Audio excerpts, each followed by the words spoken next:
98% of the cumulative performance in the S&P 500 since January 1998 has come when Dr. Mo is telling you to be long U.S. equities. 191% of the cumulative performance in global equities has come when Dr. Mo has told you to be long global equity. So almost twice as much as the performance you could have possibly had in global equities if you were just naked long the index, buy and hold the index. You would have gotten twice as much performance if you were just respecting Dr. Mo's signals, being long when you should be long and not being long or being short when you should be short.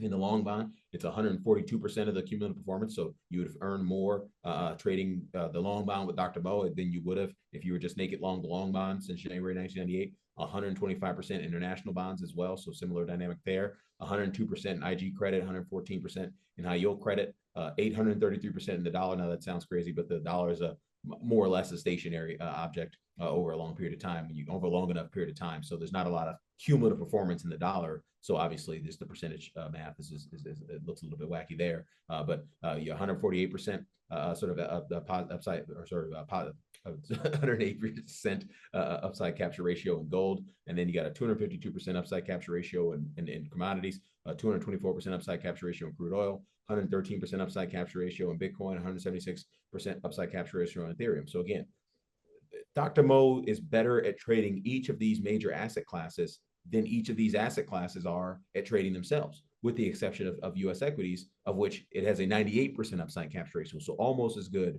at trading the U.S. equity market as a naked long buy and hold U.S. equity performance would do. And obviously, if you're naked long buy and hold U.S. equity performance, you're going to have significantly worse risk-adjusted returns because you will be wearing the drawdowns if you were naked long or buy and hold the entire time, as opposed to being long when you're supposed to be long and not in the asset and or short the asset when you're not supposed to be in the asset and or short the asset. So this is an incredibly powerful system, incredibly powerful tools. This is why we use them. This is why the core feature of what we sell to you as research partners is KISS and Dr. Mo, because they're incredibly effective. And so I would highly recommend, at the bare minimum, you don't have to respond in real time every time we send out a signal, but I would highly recommend you're paying attention to those signals and you're stress testing whatever other signals you might be relying on as an institutional investor whenever we send out a change to KISS and Dr. Mo in your inbox.